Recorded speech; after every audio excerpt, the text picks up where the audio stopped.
ஐயா வணக்கம். சிவாய நம்ம சொல்லுங்க. ஐயா வணக்கம். சிவாயமா நல்லா இருக்கீங்களா? எம்பெருமான் சித்தம் சொல்லுங்க. நீங்க பிராமணரா? நான் நாடாரு. ஏன் அப்படி நல்லா இருப்பீங்க. என்ன பிராமணத்தை எல்லாரும் தாக்குவாங்களா? அதுதான் கேட்டேன். நான் என்ன சொல்றேன், ஜாதிய பாகுபாடே வேண்டாங்கிறேன். நான் ஜாதியை பத்தி பேசுறேங்க. எல்லா மனிதர்கள் கருப்பு சட்டை போட்டு பிசாசு குரூப் ஒன்று இருக்கு. சரி அதான் பாவம்னா பார்ப்பனியும் பார்ப்பனியும் அவங்க என்ன சொல்லுவாங்க. சரி இந்த கி வீரமணின்னு ஒரு குரூப் ஓய்சோத்துனே காலத்தை கடத்துற நபரு பிராமண திட்டுறாங்க. சரி இந்த மதியவரன் ஒண்ணு இருக்கு, மண்டையில மூளையும் இல்ல, உள்ள முடியல மூளையும் இல்ல. சரி அது முளைக்கவே இல்லை, அதெல்லாம் பேசிட்டு இருக்கு பிராமணர்களை. சரி வரலாறு தெரியல, ஒண்ணும் தெரியல, எதையும் படிக்கிறதுல போல் இருக்கு. இப்ப இந்த ட்ரம்ப் ஒருத்தர் இருக்கிறாருல்ல அமெரிக்காவுல, அவருக்கு கீழே ஒரு ஆள் சொல்றேன், ரஷ்யாவுல பெட்ரோல் வாங்கினால பிராமணர்கள் தான் புரைக்கிறாங்களாம். ஏன் பிராமணன் மட்டும் தான் இந்தியாவுக்குள்ள பெட்ரோல் போட்டு வண்டி ஓட்டணும், மத்த யாருமே பெட்ரோல் போறது இல்லையா? இருக்கிற அவங்களே சொல்றாங்க பிராமணர்கள் இருக்கிற 2% 3% சொல்றானுங்க. அப்புறம் ஏன் அவங்களே போய் தாக்கி தாக்கி வயிறு விளக்கணும்? உங்களுக்கு ஏதாவது விவரம் தெரிஞ்சா சொல்லுங்க, கேட்போம். ஒண்ணு புரிஞ்சுக்கிடுங்க. அதாவது இவனுங்க பிராமணர்களை திட்ட பிறப்பு அவங்க மேலதான் வருவாங்க. ஏன்னா அவங்க திருப்பி திட்ட கூட மாட்டாங்க. பிராமணன் என்ன சொல்லுவான், பெருமாள் பாத்துக்குவாருமா. உண்மைதான், எம்பெருமானே சொல்றான், அடிப்பார் அடிக்க வந்தால் அடியை சகித்திடுங்கோ, வம்பு வசைகள் கூறி வைதாலும் கேட்டிடுங்கோ, அவனவன் செய்யும் குற்றம் உங்கள் ஆண்டினான் அறிவேனடா. யார் அறிவா? எம்பெருமா கடற்கரை ஆண்டி, அருகரத்தோன் வாழும் ஆழிக்கரையாண்டி நருகரத்தோனான நாராயணமூர்த்தி எம்பெருமா பார்க்கடல பள்ளி கொண்டிருக்கானே. வாரி வாரி வரம்பை விட்டு வையகத்தில் வாராமல் காரியமாய் பள்ளி கடலில் துயில்வனே. அந்த கடல்ல ஆதிசேடன் மேல பள்ளி கொண்டிருக்கானே பார்க்கடல எம்பெருமா, எங்க அப்பா பரம்பொருள். அவன் கேட்பாங்க, நீங்க எதுக்கு இந்த மதிவதை நீந்த கீ வீரமணி எல்லாம் எத்தனை வருஷம் எல்லாம் ஆத்ம சிந்தனை இல்லாத கும்பல் இதெல்லாம். உடலை மட்டும் தான் பார்ப்பான். ஒரு செத்துக்கு அப்புறம் எல்லாம் முடிஞ்சிருன்னு நினைக்கிறான். ஏடா டே, செத்துக்கு அப்புறம் தான்டா உண்மையான வாழ்க்கை இருக்கு, விடுதலை, ஆத்ம விடுதலை. அந்த ஆத்மாவை எங்க கொண்டு போடுவான் எம்பெருமா? பாவி அவன் செத்து பஸ்பமாய் போனாலும் ஆவியை கண்டு ஆக்கினைகள் செய்திடுவேன்கிறான். நீ 100 வருஷம் பூமியில சுகபோகமா வாழ்வடா, உனக்கு ஆயுள்காலம் கொடுத்துருக்கான், உனக்கு எந்த நோயும் வராது, குடும்பத்துக்கு பிள்ளை குட்டி எல்லாம் சொத்து சேர்த்து நல்லா வாழ்ந்துட்டு செத்துருவேன். ஆனா உடைய ஆத்மாவை கொண்டு எங்க கொண்டு போடுவான்? உன் உடம்பு பஸ்பமாயிரும், உடைய ஆவி ஆத்மா கொண்டு நரகத்துல போட்டு கதவு மூடுவேங்கிறான் எம்பெருமா. அதனாலதான் பிராமணர்கள் என்ன சொல்றான், எவன் திட்டலாம் திட்டிட்டு போடா, சந்திரனை பார்த்து ஏதோ குலைச்சதுன்னு சொல்லுவாங்க. அந்த மாதிரி நீ திட்டிக்க, நாங்க சகிச்சுக்கிறோங்கன்னா சகிச்சுக்கிறாங்க. அதனால சரி, ரொம்ப தாக்காதீங்க யாரையும். ஒண்ணு புரிஞ்சுக்கிடுங்க. அதாவது பிராமணர்கள் திட்ட பிராமணர்கள் நல்லாதான் இருப்பாங்க. ஏன்னா கீதையில பகவான் தெளிவா சொல்றான். அதாவது ரஜசி பிள்ளையும் கத்வா கர்மசிங் ஜாயுத ததா பிள்ளைங்க தமசி மூட ஜாயுதனுங்க. அந்த மூட பயல்கள் எல்லாம் ரஜோ குணமுடையும் தமோ குணம் துஷ்டம் எல்லாம். ரஜோ குணம் ராட்சசன், தமோ குணம் துஷ்டன், சாத்விக குணமுடைய சாது. பிராமணர்கள் சாது, அவன் நல்லவன், சாது நல்லவன், அவனுக்கு மோட்சம் கிடைக்குங்கிறார் பகவான் கீதையில. ஆனா ரஜோ குணமுடையவன் ராட்சசன், உலகில் பட்டு விடுவேன். என்ன மாதிரி அழகு உங்களை மாதிரி உங்களை விட்டுருங்க, நீங்க நல்லவங்க, என்ன மாதிரி அழகு வச்சுக்கோங்க, நல்லா உலகில் பட்டு விடுவேன் ராட்சசன். அப்ப எனக்கு என்ன பிறகு கொடுக்குறான்னா, இறப்புக்கு அப்புறம் எனக்கு இது இறப்புக்கு மனு உலகில இந்த உடல்ல என்னென்ன பாவம் செஞ்சோம் அந்த பாவ கர்ம தண்டனை அனுபவிக்கிறதுக்கு, பாவ புண்ணியம் ரெண்டையும் அனுபவிக்கிறதுக்கு அடுத்த உடல் கொடுக்குறேன். இன்னொரு தாய் வயிற்றுல வந்துருவேன், செத்ததுக்கு அப்புறம் இந்த ஆத்மா வந்துடும். ஆனா துஷ்டன், தமோ கொண்டு துஷ்டன், இந்த கடவுளை திட்டுறவன், பிராமணர்களை திட்டுற இந்த கும்பலை மொத்த பயில்களையும் நரகத்துல கொண்டு போட்டு இவனோட கொள்ளைய உருவங்க. அவன் ஆத்மாவை கொண்டு எங்கோட்டு போறான்? நரகத்துல. அதான் எங்க அப்ப சொன்னா, என்னையே கனியாவண்ணம் ஏழையா இருந்த சான்றோர் தன்னையே பழித்தோர் எல்லாம் சல்லமது துயரங்கண்டு அந்நீச நரகம் தண்ணில் அகப்பட தள்ளி தள்ளி கொன்று நான் சான்றோருக்கு கொடுப்பேன் மேல் போயிசுங்கிறான். மேல் போயிச்சுன்னா மோட்சம் முக்தி மேலான கதியை கொடுக்குறேங்கிறான். அந்த சாதுக்கள் பிராமணர்கள் போல நல்லவர்களுக்கு, பிராமணர்கள் மட்டும் நல்லவர்கள் நான் சொல்லல, எல்லா ஜாதியிலும் நல்ல மனிதர்கள் இருக்காங்க, எல்லாத்துக்கும் மோட்சம் கிடைக்குங்கிறான். அப்போ இந்த பிள்ளைகளை திட்டுறவன் ஒடுக்குறவன் இந்த கும்பல ஆத்மாவெல்லாம் கொண்டு நரகத்துல போட்டு நடு கேட்பேன்.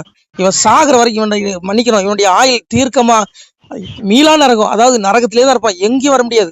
இல்ல எனக்கு அவ்வளவு பெரிய ஆசை, சின்ன ஆசை. தாமரக்கணி மறுபடியும் ஒரு ரவுண்டு பிறந்து வந்தா நல்லா இருக்கும். சரி, இறந்தாருல்ல, இறந்து போயிட்டாங்க, நல்ல மனுஷன். சரி, எனக்கு நாங்க பாருங்க கடந்த கால நிகழ்வு எல்லாம் கி வீரமணிக்கு ஞாபகம் வந்துருக்கு. சரியா, ஒண்ணு புரிஞ்சுக்கோங்க. இதெல்லாம் பிராமணர்களை திட்ட பிராமணர்கள் நல்லா இருப்பாங்க. ஏன்னா பிராமணர்கள் கடைசி பிறவிங்க. நான் சொல்லலைங்க, கீதையில சொல்றான், சாதுர் வன்னியம் மாயா சிஸ்டம் குணகர்ம விபாசக கர்த்தாரும் அவியங்கிறான் லாஸ்ட்ல. அதாவது பிராமணர்களுக்கு என்ன கிடைக்குமா? கடைசி பிறவி. அதாவது நான் கர்மத்தின் அடிப்படையிலே உயிரினங்களை தோற்றுவிக்கிறான். ஒருத்தர் பிராமண குலத்துல பிறந்துட்டாலே போதும் அவனுக்கு மோட்சங்கிறான். ஏன்னா அவனுக்கு 4 வேதங்கள், இது 6 சாஸ்திரம், 96 தத்துவம், 32 அறம் ஒவ்வொரு பிராமணர்களுக்கும் தெரியும். அவன் அதைப்படி முறைப்படி கடைபிடிப்பான், அதனால மோட்சத்துக்கு போயிடுவான். இது புனிதமான பிறவிங்க. நான் சொல்லல, கீதையில பகவான் சொல்றேன். அதுக்காக மற்றவங்க எல்லாம் தாழ்ந்த பிறவின்னு பகவான் எந்த இடத்துலயும் சொல்லல. எல்லாருமே அவனவன் கடமையை செஞ்சு பண்ண. நாடாரு எனக்கு குல தொழில் பணம் ஏறுறது, நான் என் தொழிலை செஞ்சுன்னு வச்சுக்கோங்க, என் கடமை. இன்னைக்கு வியாபாரம் பண்றோம், வியாபாரம் பண்ணாலும் சரி, இன்னைக்கு பழைய பாத்திர கடை, இரும்பு கடை, இப்படி எல்லாமே வச்சிருக்காங்கன்னு வச்சுக்கோங்க. அவன் கடமையை செய்யு, உனக்கு மோட்சம் கிடைக்குங்கிறாரு. உட்கார்ந்து திங்க கூடாது, அதான் ஏன் பகவான் சொல்றான். சொல்றேன் கேளுங்க, நீங்க அதை கொஞ்சம் அமைதியாங்க. அதாவது சொல்றான் பாருங்க, சாதுரோன்யம் மாயா சிஸ்டம் குணகர்ம விபாசக கத்தாரம் அவியங்கிறான். அப்போ என்ன சொல்றான், நான் அதான் கர்மத்தின் அடிப்படையிலே குலங்களை தோற்றுவிக்கிறேங்கிறான். இது வந்து பாகுபாடே கிடையாது. இங்க எவனும் உயர்ந்தவன் தாழ்ந்தவனே கிடையாது. நீ வந்து இன்னைக்கு ஒரு போலீஸ் அதிகாரி எடுத்துக்கோங்க. முதல்ல கான்ஸ்டபிளா இருப்பாங்க, அப்புறம் கொஞ்சம் பதவி உயர்வு SSI ஆவாங்க, அப்புறம் SI ஆவாங்க. இப்படி அவங்களுக்கு உயர்வு கிடைக்க பாருங்க. அந்த மாதிரி இந்த மனிதர்களுக்கு ஆத்மாவுக்கு என்ன கிடைக்குது, அவனு செஞ்ச பாவ புண்ணியத்துக்கு தகுந்த மாதிரி நான் பிறவி கொடுக்கேங்கிறான். நான் சொல்லல, கீதையில பகவான் சொல்றான். இங்க வந்து எவனுமே ஏற்றத்தாழ்வே கிடையாது. அதான் அதே பகவான் சொல்றான் பாருங்க, அறிந்து பல சாதி முதல் அன்பு ஒன்றுக்குள்ளானால் பிரிந்து மிக வாழாமல் பெரியோராய் வாழ்ந்திருப்பார். எல்லா ஜாதி பிள்ளைகளும் அன்பு ஒன்றுல நீங்க ஐக்கியமானீங்கன்னா நீங்க ஒரு தாய் பெற்ற பிள்ளைகள் போல நல்லா சந்தோஷமா இருப்பீங்க. எந்த சாதி சண்டை சச்சரவு வராதுங்கிற அதே பகவான் தான் சொல்றான்.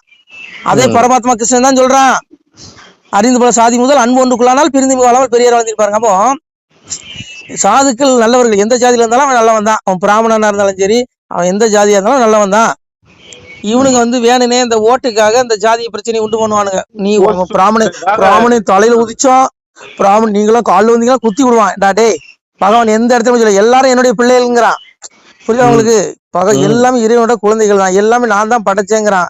சாமி அதான் சொன்னாரு, உண்டாக்கி வைப்பதும் நான் உலகில் அழிப்பதும் நான் மகனே, கண்ணு மக்கா என் சூத்திரத்தை கண்டறிந்து வாருங்கப்பா 13 குளிர்ந்து பாடுகிறேன் சிவகாண்டாங்கிறான். பரம்பொருளை சொல்றான். இந்த உலகத்துல உண்டாக்குறது படைக்கிறது எல்லாம் நான் தான். ஆனா நம்ம சேர்த்து இப்ப நானே இருக்க நான் சேர்த்து போயிட்டு வச்சுக்கோங்க, என் ஆத்மா நான் என்னென்ன பாவம் செஞ்சோம் அதுக்கு தகுந்த மாதிரி என்ன சொல்றான், அந்தந்த ஜீவராசிகள் செய்த கர்ம வினை கேட்டவாறு அவர்களை படைக்கிறேங்கிறான். நான் செஞ்ச பாதுக்கு தகுந்த மாதிரி என்ன வந்து பிச்சைக்காரனாவோ இல்ல ஒரு நோய் நொடியிலையோ என்ன வந்து ஒரு ஏற்றத்தாழ்வோ எதுலயோ ஒண்ணு படைச்சிருவான்.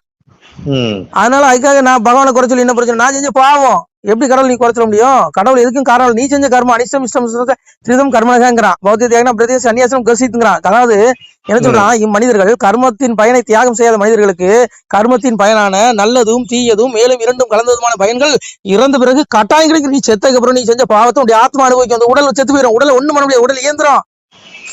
பகவான் சொன்னாய் என்ன சொல்றான், ஈஸ்வர சர்வபூதானம் பிரமேன் சர்வபூதன் எந்திரோட மாயேங்கிறான். அதாவது சிவபிரமண ஈஸ்வரனான் எல்லா ஜீவராசிகளும் இதயத்தில் இருந்து கொண்டு அந்தந்த ஜீவராசிகள் செய்த பாவ கர்ம வினை கட்டவர் சொல்ல செய்து கொண்டு இருக்கிறான். உங்களுக்கு தண்டிக்கிறதா வந்தான், உங்களுக்கு சுகபோகத்தை கொடுக்கறதா அவர்தான், ஒருத்தரை மந்திரியாக்குறதா அவன்தான், ஒருத்தரை ஓட்டு போட வைக்கிறதா வந்தான், ஒருத்தரை போஸ்டர் ஓட்ட வைக்கிறதா வந்தான், ஒருத்தரை வந்து CM ஆக்குறதா வந்தான், ஒருத்தர் பிரதமர் ஆக்குறதா வந்தான். எல்லாம் வந்தாங்க. எல்லாம் அதான் சொன்னாலா, எவரவர் இருந்து மணியம் பண்ண வேண்டும் என்றாலும் எந்த முக்கால் அடிக்குள்ளான சிவனேங்கிற பரம்பொருள் மாய கிருஷ்ணன் சொல்றான். எவரவர் இருந்து மணியம் பண்ண வேண்டும் இந்த முக்கால் அடிக்குள்ள இந்த பூமி பெருமாளுடைய பாதத்துல முக்கால் அடிக்குள்ள இருக்கு.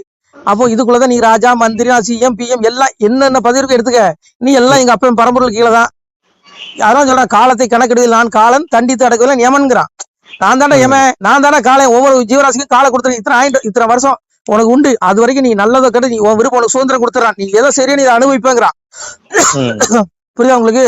எனக்கு புரியுது. அதான் சாமி சொன்னா சொல்றாரு பாருங்க, வையகத்தில் கொலை களவு மாது சூது பிறன் மோகம் செய்யாத தீவினைகள் செய்த பேர்கள் உண்டுமானால் அகில கிடங்கில் வாழுகின்ற ஆளி புழுக்கு இறையாவீர் முன்கணக்கும் பின்கணக்கும் முதற்கணக்கும் நான் கொடுத்து கணக்கை இருந்து விட்டேன், கணக்கிடம் துரத்து விட்டேன், வாழும்பள்ளி மேலவாசல் ஒன்றை அடைத்து விட்டேன், பட்டம் தனையத்தவர்களை பார சிறை வைத்துடுவேங்க.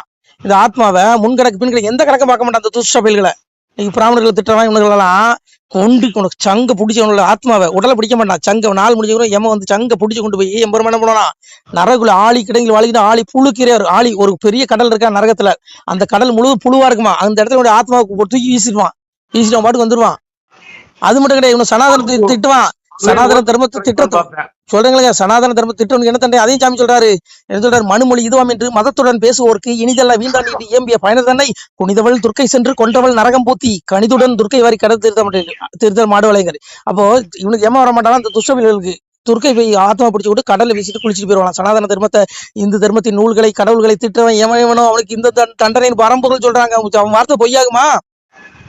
ஏங்க இவன் ஆத்மாவை பாக்குறது இல்லைங்க, வெறும் உடலை மட்டும் தாங்க பாக்குறது. உடல் மண்ணாகட்டியே பாக்காதீங்க, ஆத்மாவை மட்டும் பாருங்க. ஏன்னா உடல் அழிஞ்சு போயிடும், ஆத்மா அழியாது, உலகமே அழிஞ்சாலும் ஆத்மா அழியாது. ஆனா அந்த ஆத்மாவுக்கு ஆக்கினை உண்டு, தண்டனை உண்டு நரகத்துல. நான் சொல்ல பரம்பொருள் சொல்றாங்க, சாமி அதான் சொன்னா, பக்தி சோதித்தே பல நாளும் காத்திருந்த வித்திகன் இணை வந்து வேண்டார் மேல் வீடு இழந்து. அவனுக்கு மோட்ச வீடு கிடைக்காத, செத்து இறந்து தீ நரக சீல் கூட்டிலே அடைக்க கொத்தி இருந்த புழு கிழந்து வச்சுருக்க. புழு அப்படியே நெளியுமா உடம்பு ஆத்மாவில, அப்படியே ஆத்மா நரத்துவங்க போட புழு அப்படியே உடம்பெல்லாம் ஏறுமா. நினைச்சு பாருங்க, கற்பனை பண்ணி பாருங்க. தப்பே பண்ண வேண்டாம். ஏங்க ஆத்ம சிந்தனை இவனுக்கு இல்லங்க இந்த கும்பலுக்கு. அதையும் முடிச்சு தும்ப புளியும் தின்று வாங்குறீங்களா? சொல்ல முடியாது. சரி தின்ட்டு போறானுங்க, விட்டுருங்க. இங்க பாருங்க, சரி ஒண்ணு புரிஞ்சுக்கோங்க. இங்க பிராமணர்கள் போன்ற நல்லவர்களை சாதுகளை எவன் திட்டானோ அவனுக்கு தண்டனை பரம்பொருள் கொடுக்குறான். நீங்க ஏங்க போட்டு கதறிட்டீங்க? விட்டுருங்க. அவங்களே கண்டுக்கிறது இல்ல. அவங்களுக்கு தெரியுங்க, அவங்க எல்லா சாஸ்திரம் படிச்சிருப்பாங்க. எவனுக்கு என்ன தண்டனை, இந்த வீரமணி திட்டுறனால வீரமணிக்கு என்ன தண்டனை, இந்த பொண்ணு அந்த என்ன மதிவதனி திட்டு அதுக்கு என்ன தண்டனை, எல்லாமே எம்பெருமான. ஏங்க பிராமணர்கள் ஞானம் உள்ளவருங்களே. நான் பாருங்க, சாதாரண பண்ணவருங்க. நான் யாரு, ஒரு பனையேறி குடும்பத்துல பிறந்த எங்க அப்பா இப்பவும் பலதான் இருறாரு. நானே என்ன பாருங்க, எனக்கே இறைவன் இவ்வளவு ஞானம் கொடுத்துருக்கும் போது 96 தத்துவம் 32 அறம் 6 சாஸ்திரம் 4 வேதங்கள் கட்ட ஒரு வேதியனுக்கு எவ்வளவு ஞானம் இருக்கும். நம்ம எதுவுமே அவங்களுக்கு சொல்ல வேண்டிய இல்லைங்க, அவங்களுக்கு எல்லாம் தெரியும். அவங்க அதனாலதான் அடைச்சி போடான்னு போயிடுவாங்க. பிராமணனுக்கு ஒரே ஒரு சிந்தனை தான் இருக்கும், ஆத்ம சிந்தனை. பிரம்மத்தை வந்தவன் அவனுக்கு தெரியும் மோட்சம் அடையணுங்கிறது. அதனால நீங்க பிராமணர்களை பாருங்க, பிராமணர்கள் கூந்தல கூட ஒருத்தனாலையும் தொட முடியாது. போன வைங்க. நமச்சிவாய். சொல்லுங்க ஐயா, வேற என்ன சந்தேகம்? ஐயா, பிராமணர்களை யார் திட்டினாலும் உங்களுக்கு தண்டனை உண்டு? பிராமணர்கள் நான் திட்டினாலும் தண்டனை உண்டு, நீங்க திட்டினாலும் தண்டனை உண்டு, எவன் திட்டினாலும் தண்டனை உண்டு. எவனும் இதெல்லாம் தப்ப முடியாது பாவத்துல இருந்து. நான் சொல்லல, பகவான் சொல்றான். தேவர்கள் போய் முறையிடுறான். பூமியில வந்து கலியுகத்தினால, இந்த களி கொடுமையினால பிராமணர்கள் போன்ற சாதுகள் இடுக்கப்படும் போது பெருமாள் கிட்ட போய் தேவர்கள் முறையிடுறான். யாரு? விண்ணுலகத்துல இருக்க தேவர்கள் போய் முறையிடுறான். எம்பெருமானே, கலியுகத்துல சாதுக்கள் நல்லவர்கள் நசுக்கப்படுகிறார்கள், எப்பப்பா இதை களி எடுக்கத இந்த களியை அழிப்படி கேட்கும் பொழுது இருங்க சொல்லுங்க. இந்த சினிமா படம் எல்லாம் பெரிய தலையில எது முளைச்சிருவோம், சேரன் ஒருத்தர் இருக்கான் பாருங்க. சரி, அவன் எது பேசியிருக்கான் இழிவுபடுத்தி. சரி, எல்லாத்துக்கும் உண்டுங்க, ஒருத்தனுக்கு தப்ப முடியாதுங்க. படம் எடுத்துட்டா என்ன அவங்களுக்கு கிரீடம் முளைச்சிருமோ? அதுதாங்க. அங்க பாருங்க, சாமி சொல்றாரு. சாமிகிட்ட போய் தேவர்கள் முறையிடும் போது சுவாமி சொல்றாரு, பெருமாள் நாராயணன் சொல்றான், எல்லாம் சான்றோர் கையாலே எள்ளு நீரும் களிக்கிரைத்து பொல்லா களியை நரகமதில் புக்க அடித்து பேயோடு கொல்ல விடைகள் கொடுப்பேன் நான் கூண்ட சான்றோர் கையதிலே வல்லோர் புகழும் தேவர்களே மனமது சடைய வேண்டாமேங்கர். வல்லோர் நல்லவர்கள் புகழக்கூடிய தேவர்களே, நீங்கள் ஒன்னும் வருத்தப்பட வேண்டாம். இந்த படுவாவிகளை கொன்னு என்னுடைய ஆத்மாவை தேவசம் பண்றதுக்கு பிராமணர்களை வச்சு தேவசம் பண்ணுவேங்கிறான். சாதுக்களை வச்சு நல்லவர்களை வச்சு தேவசம் பண்ண வைப்பேங்க. என்ன சொல்ல பாருங்க, எல்லாம் சான்றோர் கையாலே எள்ளு நீரும் களிக்கிரைத்து பொல்லா களியை நரகமதில் புக்க அடித்து பேயோடு கொல்ல விடைகள் கொடுப்பேன் நான் கூண்ட சான்றோர் கையில். தேவர்கள் மனதடைய வேண்டாம். கலியும் கொஞ்ச நாள் தான். கலியோ விளைந்து போச்சு, சக்கரா இதத்துக்கு இறை காணும் பருவமாச்சு சிவனைங்கிறான். கொஞ்ச நாள் இந்த களி அடிச்சு நல்ல பிள்ளைகள்லாம் தர்மகத்துல வாழ்வுக்கு எடுப்பேன், இவனுக்கு எல்லாம் நரகத்துல தள்ளுவேங்கிறான். அதனால எல்லாம் பெருமாள் பாத்துக்கிடுவாரு. சரி வைங்க போன. நன்றிங்க ஐயா. சிவாய நம. திருச்சிட்டம்பலம், தில்லையம்பலம், பொன்னம்பலம்.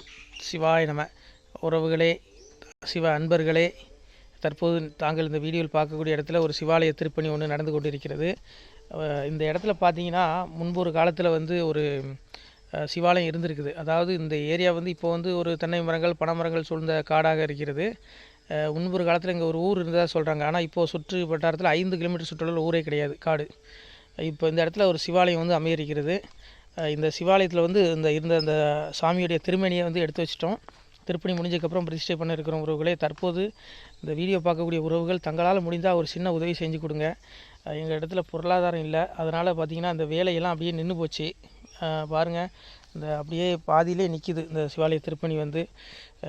பக்த கோடிகள், அன்பு உள்ளங்கள், தயவுசெய்து நீங்கள் உதவி செய்ய விருப்பமுள்ள உறவுகள் உதவுங்க. உங்களுக்கு கோடி புண்ணியம் கிடைக்கும். இந்த சாமியோடைய அருள் அனுகிரகம் உங்களுக்கு கண்டிப்பாக கிடைக்கும். இது வந்து ஒரு புகழ்பெற்ற சிவாலயம்னு கூட சொல்லலாம். சாமியோட திருமணியை எடுத்து வச்சிட்டோம். இந்த இடத்துல பார்த்திங்கன்னா ஒரு வாசி தண்டம் இருக்குது. அந்த காலத்தில் ஒரு முனிவர் யாரோ தவம் செஞ்சுருக்காங்க. அவங்களுடைய வாசி தண்டம் அவர் திருக்கரங்களால் எழுதின ஓலைச்சுவடி கூட இன்றும் இருக்குது, இன்னும் பாதுகாக்கப்பட்டு வருது. அது கோயில் திருப்பணி முடிஞ்சதுமே அதையும் நாங்கள் அந்த வழிபாட்டுக்கு வச்சுடுவோம். இந்த சிவாலய திருப்பணி வந்து சாமி திருநாமம் வந்து முக்தீஸ்வரர் அப்படிங்கிற திருநாமத்தில் வழங்குறாரு. நெல்லை மாவட்டம் நாங்குநேரி தாலுகாவில் இந்த சிவாலயம் அமைய இருக்கிறது. உறவுகளே, இந்த வீடியோ பார்க்கக்கூடியவங்க ஒரு 2 பேருக்காவது கொஞ்சம் ஷேர் பண்ணுங்கள். இந்த வீடியோ பார்க்கக்கூடிய யாராவது ஒரு சின்ன உதவி செஞ்சால் இந்த ஆலய திருப்பணி வந்து கண்டிப்பாக நாங்கள் வெற்றிகரமாக முடிச்சுடுவோம். பாருங்கள், அந்த வேலை எல்லாமே அப்படியே நிற்கிது. கல்லெல்லாம் இறக்கி போட்டிருக்கோம். இன்னும் நிறைய கற்கள் தேவைப்படுது. சுவாமியோடைய அந்த திருக்கோபுரம் பார்த்திங்கன்னா லிங்க வடிவிலே அமைக்க இருக்கிறோம். உதவுங்கள் உறவுகளே. உங்களுக்கு அப்பா சிவபெருமானுடைய அருள் நிச்சயம் கிடைக்கும். எம்பெருமான் சொல்வான், வாழுவீர் தாழ்வில்லாமல் மக்களும் கிளைகள் கொஞ்சி நாளுமே மகிழ்ச்சியை கூர்ந்து நலமுடன் வாழும்போது நீளுமே எனது செங்கோல் நீதியும் நெறிபோல் வந்து ஆளுமே உங்கள் தன்னை அன்புடன் அலையாவண்ணம். உங்களை எம்பெருமானுடைய அப்பாவுடைய திருவாசகத்தாலேயே வாழ்த்துறோம் உறவுகளே. ஆணுடன் பெண்ணும் பெற்று அதிகமாய் செல்வமாகி தானுடன் நினைவுமுற்று தர்மமும் நெறியும் கற்று வேணும் நீள் காலமெல்லாம் வெள்ளியர் உடனே வாழ்ந்து போனுதல் கமலநாதன் பொற்பதம் பெற்று வாழ்வீர். அந்த ஈசனுடைய பொற்பதம் நிச்சயம் கிடைக்கும். உங்களுக்கு இகத்திலும் சுகம் பரத்திலும் சுகம். உங்களுக்கு கர்ம வினைகள் மன்னிக்கப்பட்டு உங்களுக்கு நிச்சயம் மோட்ச வீடு கிடைக்கும். இகத்தில் பூரண ஆயுளுடன் நோய் நொடி இல்லாமல் வாழ்ந்து நீங்கள் பரவாழ்வும் பெறுவீர்கள் உறவுகளே. மக்களே, நீங்கள் எல்லாம் வாழ்பொன்னம் பதியிற் சென்று முக்கியமான யுகநில மதிலே தன்னால் கக்கிய பொன்கள் ஸ்வர்ணம் கைமணம் குளிர அன்னம் பொக்கிஷம் நிறைய வைத்து புகழ உண்டு இனிதாய் வாழ்வீர். இந்த இகவாழ்வும் பரவாழ்வும் உங்களுக்கு சுகப்பட அப்பன் ஈசனர்களால் வாழ்த்துகிறோம். இந்த திருப்பணிக்கு உதவி செய்ய ஒரு ஜிபே எண் சொல்கிறோம். இந்த எண்ணில் நீங்கள் உதவலாம். நீங்கள் இந்த எண்ணிலே நீங்கள் தொடர்பு கொள்ளலாம். ஜிபே, ஃபோன்பே, வாட்ஸ்அப் எல்லாம் இந்த நம்பர் தான். 93 85 44 31 06 93 85 44 31 06 இந்த எண்ணில் நீங்கள் உதவலாம். தொடர்பும் கொள்ளலாம். வாட்ஸ்அப்பும் இந்த எண்ணு தான், ஜிபே இந்த எண்ணு தான் உறவுகளே. முடிந்த அளவுக்கு ரெண்டு பேருக்காக ஷேர் பண்ணுங்கள். இந்த வீடியோ பார்க்கக்கூடிய யாராவது ஒருத்தர் சின்ன உதவி நீங்கள் பெரிய அளவில் செய்யணும் கூட, நீங்கள் ₹1 நீங்கள் தந்தாலும் மனசார வேண்டி ஏற்றுக்கிறோம் உறவுகளே. உதவுங்கள். முடிஞ்ச அளவுக்கு ஷேர் பண்ணுங்கள். நன்றி. சிவாய நம. திருச்சிற்றம்பலம், தில்லையம்பலம், பொன்னம்பலம். உறவுகளே, நம்ம இந்த இடத்துல வாழ்ந்து மறைந்த ஒரு சித்த மகாபுருஷர் பயன்படுத்திய பல 100 ஆண்டுகளுக்கு முன்பு உள்ள வாசி தண்டம் ஒரு சித்த மகாபுருஷர் பயன்படுத்தியது. அவர் திருக்கரங்களால் எழுதிய அந்த ஓலைச்சுவடி கூட பாருங்கள், இன்னும் பாதுகாக்கப்பட்டு வருது. இந்த சிவாலயம், நம்முடைய அந்த சிவாலய திருப்பணி முடிந்ததுமே எம்பெருமான் அவர் எழுதிய அந்த சிவனை பற்றி புகழ்ந்து எழுதிய அந்த பாடல் வரிகள் இதில் இருக்குது. இந்த வாசி தண்டம் அவர் பிரதிஷ்டை செய்த அந்த லிங்க திருமேனியையும் இந்த இடத்துல நாம் இந்த ஆலயம் கட்டி நாம் பிரதிஷ்டை செய்திருக்கிறோம். அனைவரும் இந்த ஆலய பிரதிஷ்டைக்கு கண்டிப்பாக வரணும். முடிஞ்ச அளவுக்கு வீடியோ பார்க்குறவங்க உதவி பண்ணுங்கள் உறவுகளை. பொருளாதாரம் இல்லாமல் திருப்பணி நின்று போச்சு. முடிஞ்ச அளவுக்கு ஷேர் பண்ணுங்கள், உதவுங்க. நன்றி. நம சிவாய. திருச்சிற்றம்பலம், தில்லையம்பலம், பொன்னம்பலம். இந்த புண்ணியபலன் தங்களுக்கு உடான கூடிய வரும் உறவுகளை. நம சிவாய்.